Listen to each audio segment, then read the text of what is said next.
Hello दोस्तों, मेरा नाम रोहित भगत है और आज हम शुरू कर रहे हैं हमारी नेशनल इनकम यूनिट की 4th वीडियो, जिसमें हम पढ़ेंगे circular flow in a simple economy. Hindi में क्या बोलेंगे इसको? सामान्य अर्थव्यवस्था में चक्रीय प्रभाव। ठीक है, देखो क्या कह रहा है, circular flow in a simple economy.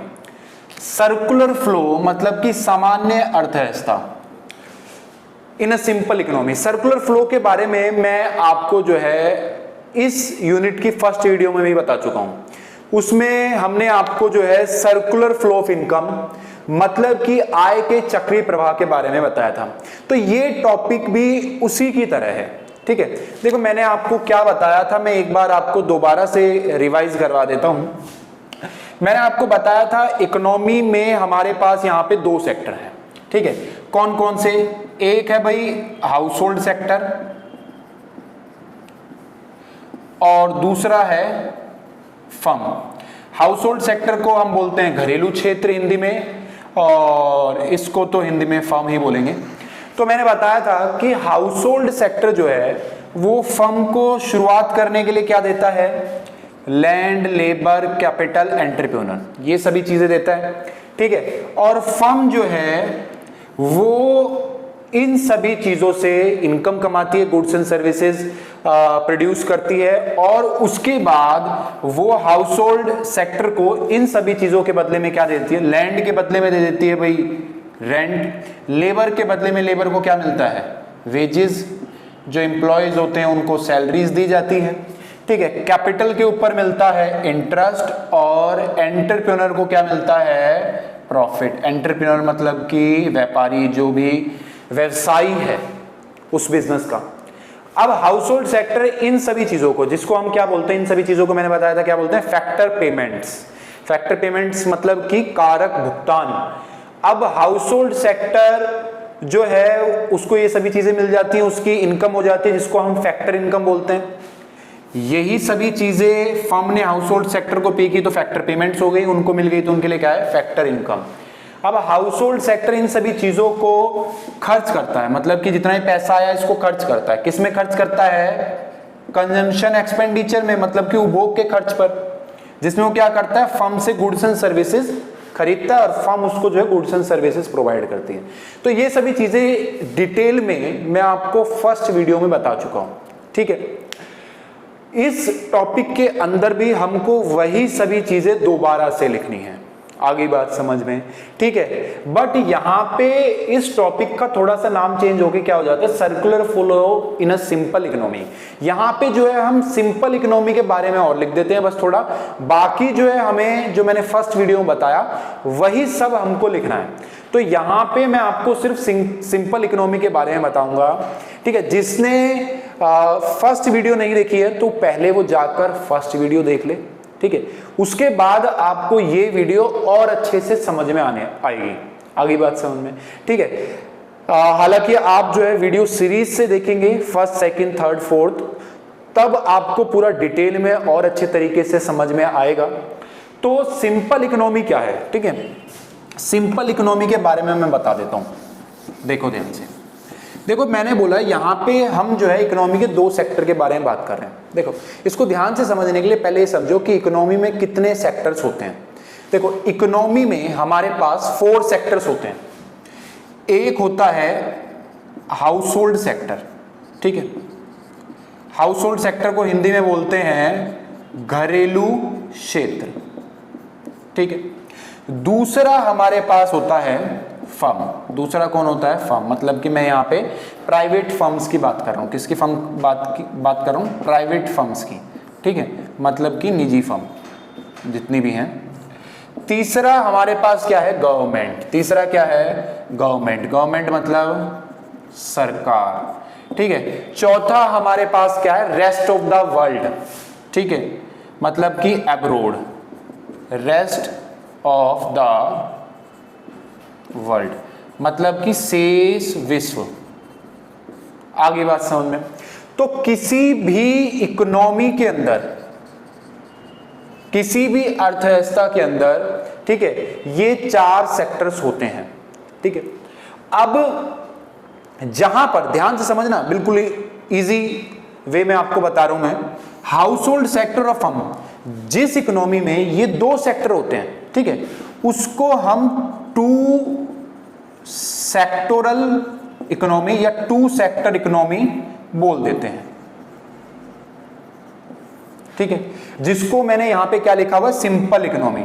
आप सिंपल इकोनॉमी कह लें या क्या कह लें, two sector economy. Two sector को हिंदी में हम क्या बोलेंगे, टू सेक्टरल को द्विक्षेत्रीय, क्या बोलेंगे, द्विक्षेत्रीय अर्थव्यवस्था। आगे बात समझ में।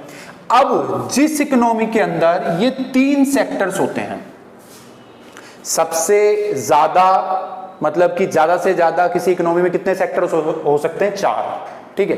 अब जिस इकोनॉमी में सिर्फ ये 2 सेक्टर हैं तो उसको क्या बोल देंगे, टू सेक्टरल इकोनॉमी, मतलब कि सिंपल इकोनॉमी, हिंदी में द्विक्षेत्रीय अर्थव्यवस्था। जहां पे ये 3 सेक्टर्स हो गए, ठीक है, उसको बोल देंगे 3 सेक्टरल, बिल्कुल इजी है, क्या बोल देंगे, 3 सेक्टरल इकोनॉमी, मतलब कि त्रिक्षेत्रीय अर्थव्यवस्था। आगे बात समझ में। अब जिस इकोनॉमी में ये चारों के चारों सेक्टर हैं उसको बोल देते हैं ओपन इकोनॉमी। क्या बोल देते हैं, ओपन इकोनॉमी, मतलब कि खुली अर्थव्यवस्था। आगे बात समझ में। अब देखो ध्यान से,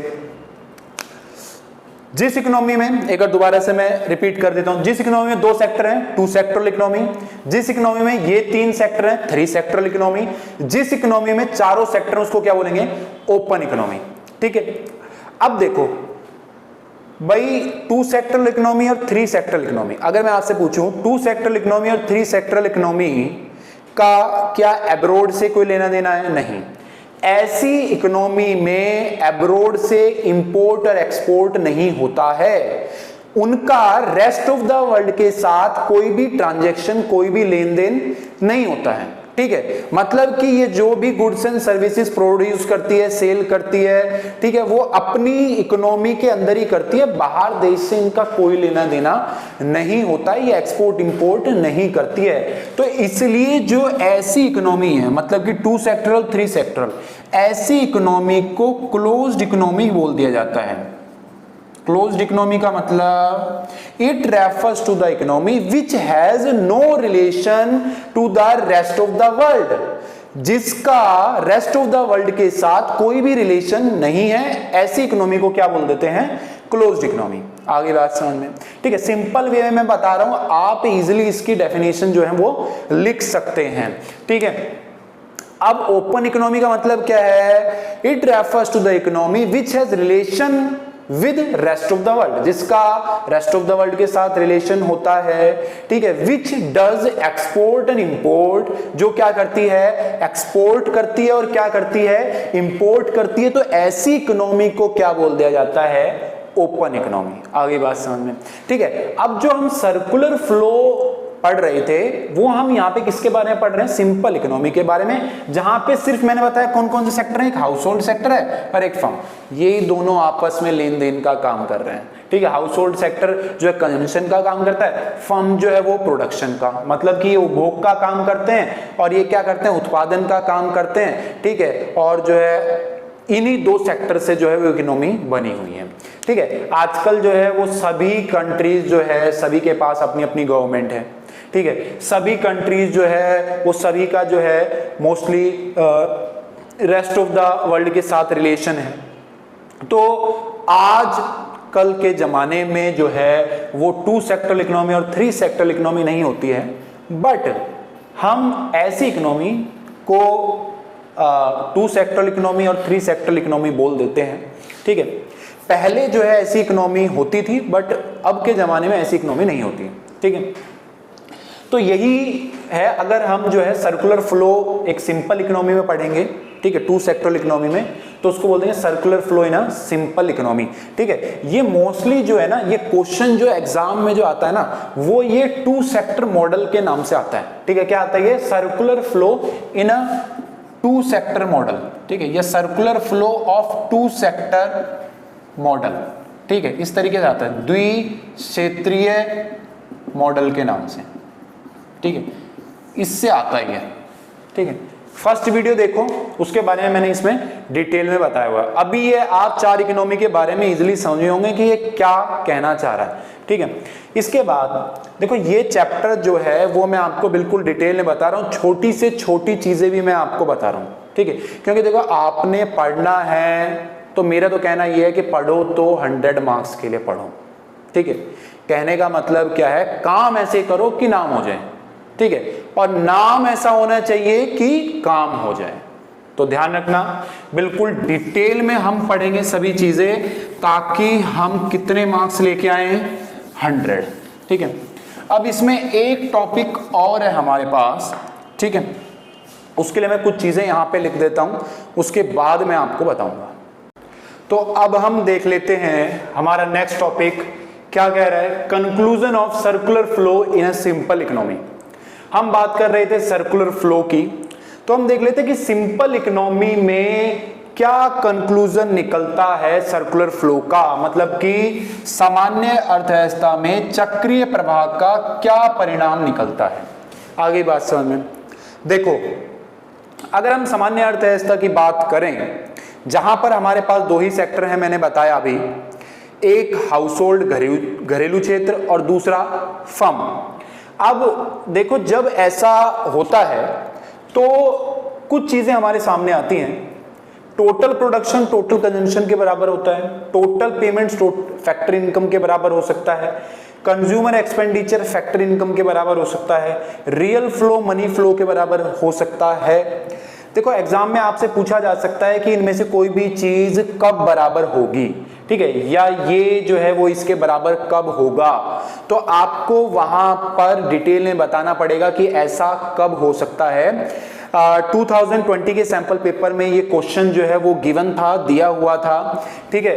तो अब ध्यान से देखो, इंपॉर्टेंट क्वेश्चन है, इसके लिए हमें कुछ पहले एजम्पशंस पढ़नी पड़ेंगी, कुछ मान्यताएं पढ़नी पड़ेगी।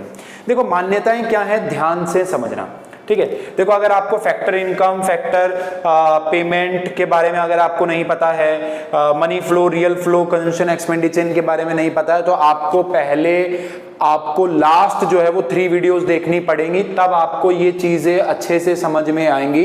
तो पहले आपको वो लास्ट वाली जाकर वो 3 वीडियो देखें।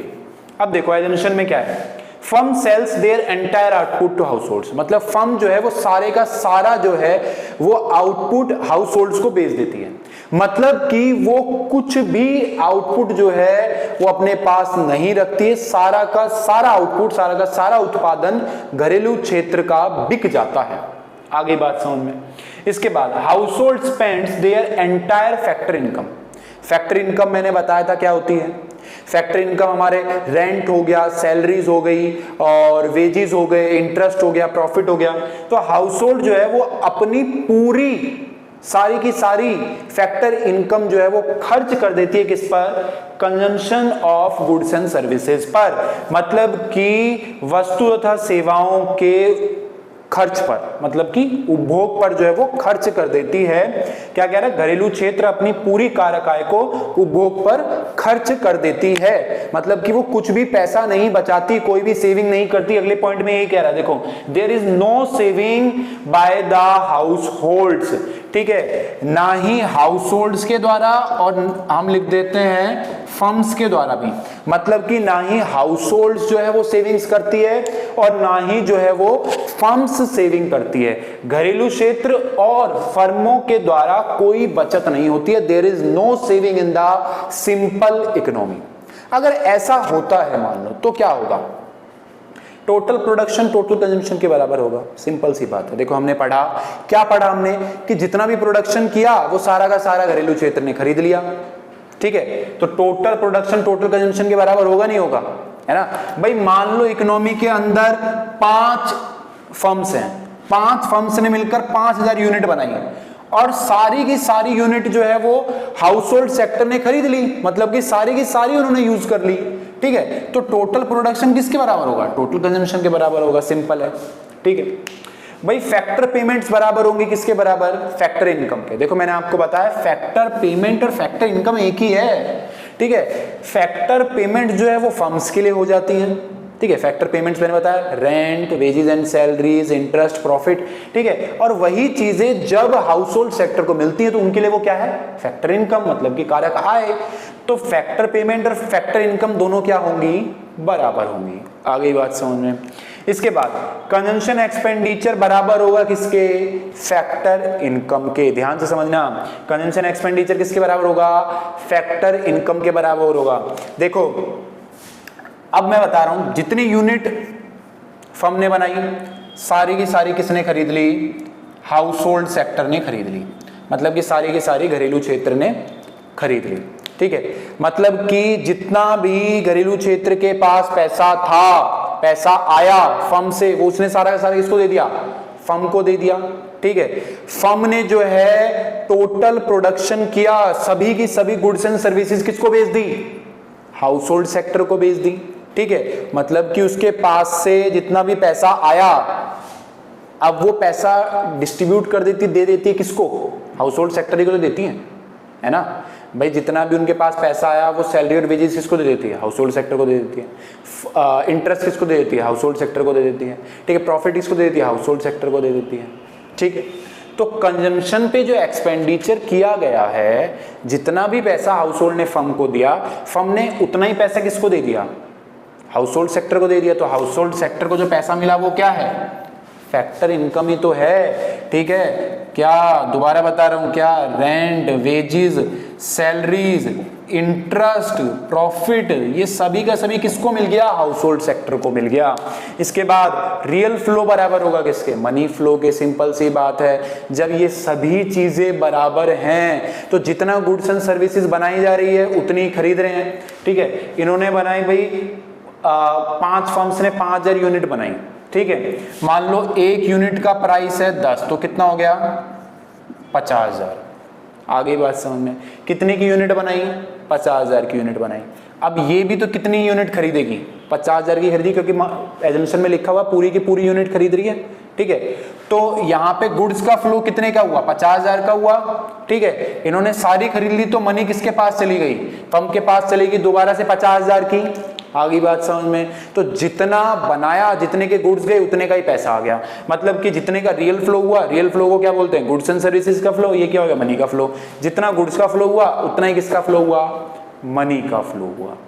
अगर ये जितनी भी एजम्पशन है, मान्यताएं हैं, अगर हम इनको पढ़ लेते हैं, समझ लेते हैं, ठीक है, अगर ये किसी भी सिंपल इकोनॉमी के अंदर ये मान्यताएं लगाई जाएं तो हमारे सामने ये 4 कंक्लूजन जो हैं वो निकल कर आते हैं, ठीक है।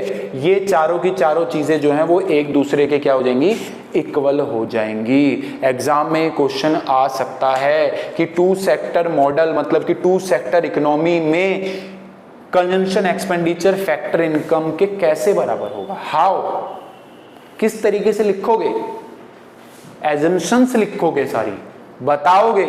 अगर ये एजम्पशंस होती हैं तो इकोनॉमी में कंजम्पशन एक्सपेंडिचर फैक्टर इनकम के इक्वल आ सकता है। आगे बात समझ में। पूछ ले भाई फैक्टर पेमेंट फैक्टर इनकम के कब आएगा, एजम्पशन लिखोगे।